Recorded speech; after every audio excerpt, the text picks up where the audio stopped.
So who do outlaw one percenter bikers run with in prison? And what's their politics? Well, two-part question. I'm going to provide a two-part in-depth answer. One is pretty easy, and the other is actually very unique to outlaw 1% of motorcycle club members when they're incarcerated. Now, we're going to take a deep dive into it. But in the meantime, man, I sure would appreciate it if you hit that like and subscribe button. Let's get this channel up and Cadillac in the system, man. You and I together as a team, we're going to build SHU from the ground up. It ain't the first time I've built something from the ground up and it was successful, and it won't be, I'm sure it won't be the last time I find myself in a position where I need to build something from the ground up. And yeah, I'm the man for the job. And I appreciate all my viewers, everybody who's subscribed, everybody who's liked my videos, everyone who's viewed them, man. I really, really appreciate it. And but let's go ahead on and get into it. Dropped out, mostly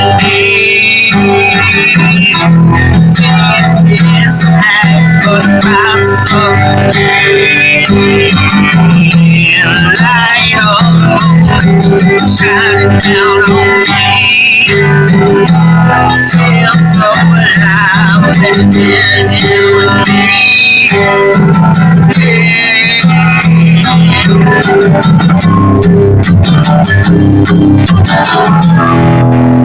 The answer to the first question is pretty straightforward.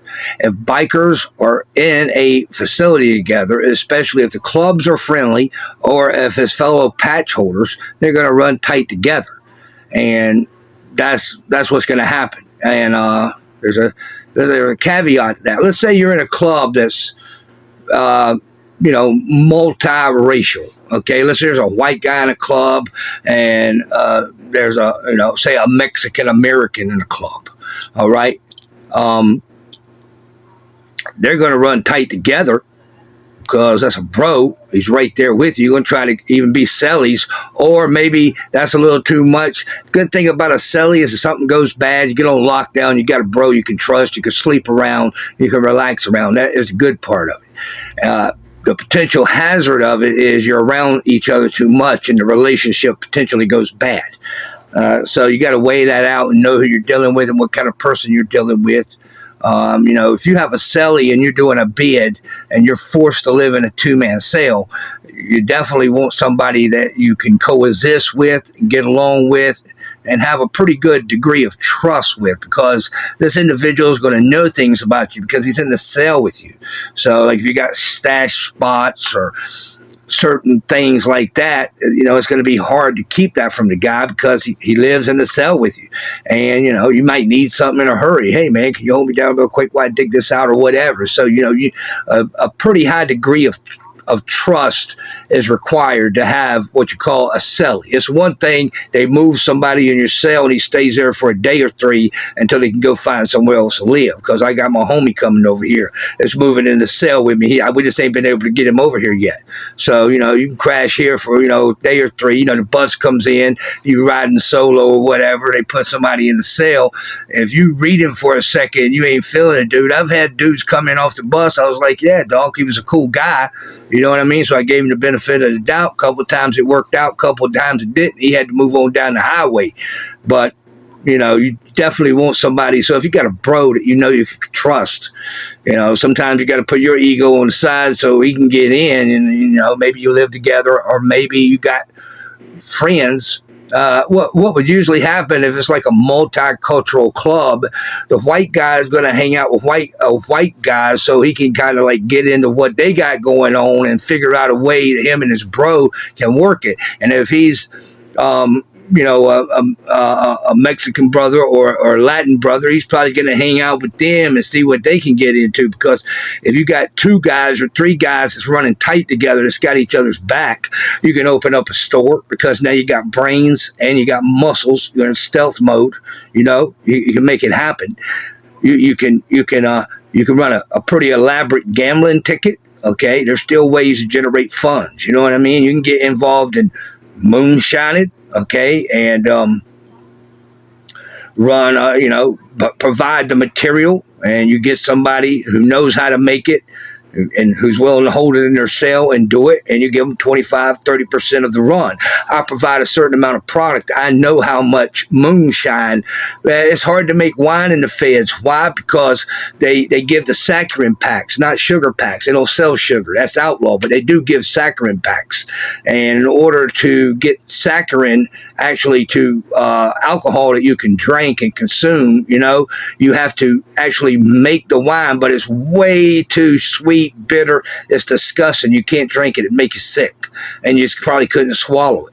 So what you have to do is you have to work that off and make it into like vodka, moonshine, just straight, just straight gas. That's what they call it. That's a slang word for it, because that's what it is. Just pure moonshine in its most truest form.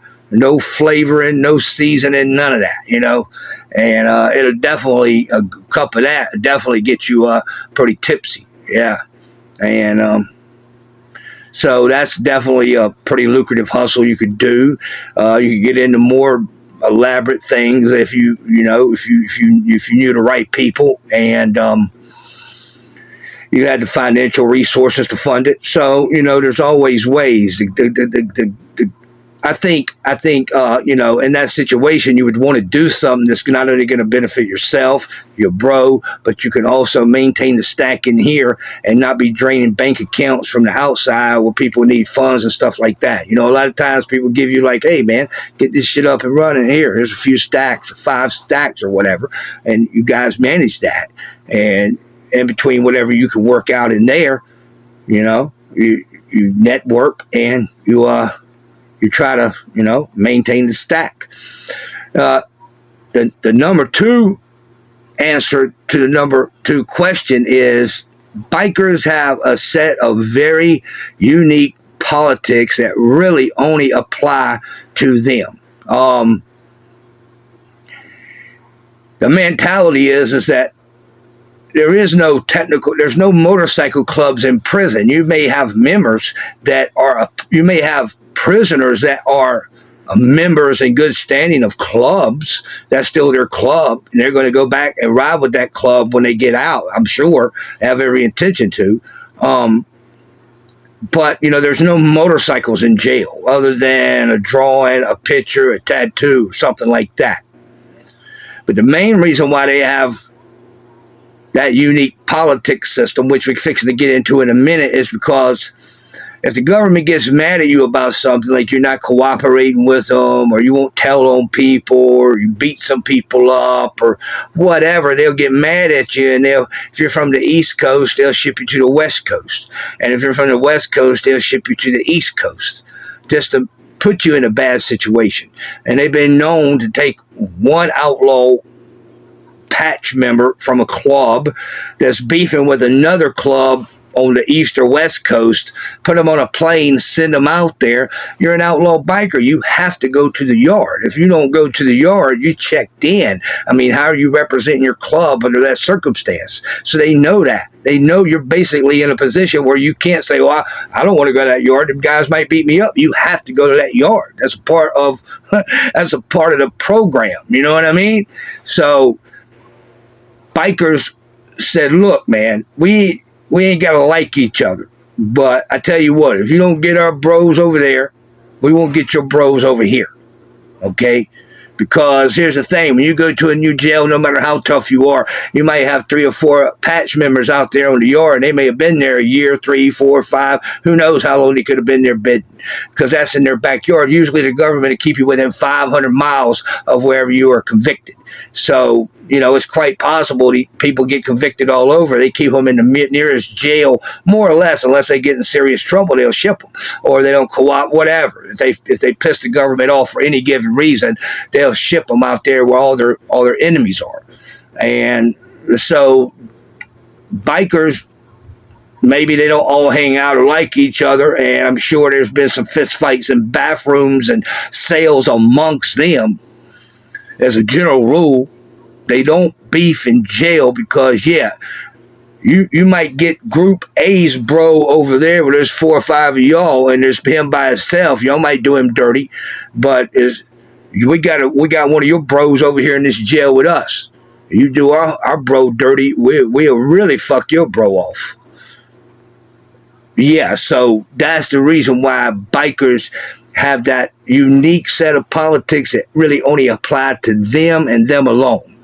You know, just cause bikers go do burpees and fitness nuts and shit too. You know what I mean? You got a lot of dudes in there, fitness nuts. Do well because you got nothing else to do, man. You want to stay strong and healthy, man, so you can defend yourself and ward off disease and infection and shit. You know what I'm saying? So a lot of people turn into like either maybe not a stream workout because you got other shit to do. You got programs to do.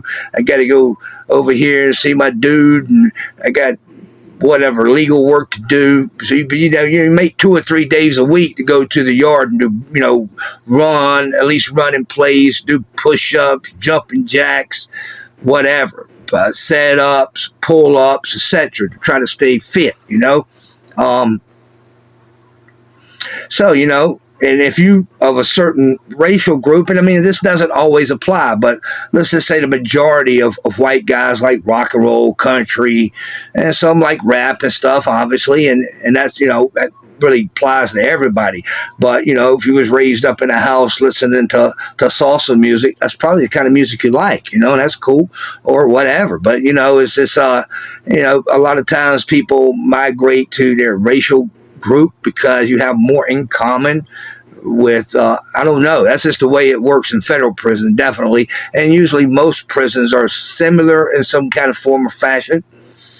And then you put 2 minds, 3 minds together, and everybody's networking everybody's networking as much as they can, but they never forget they're part of a unique little team, that everything is for the benefit of what they got going on, so that is the two answers to the 2 questions.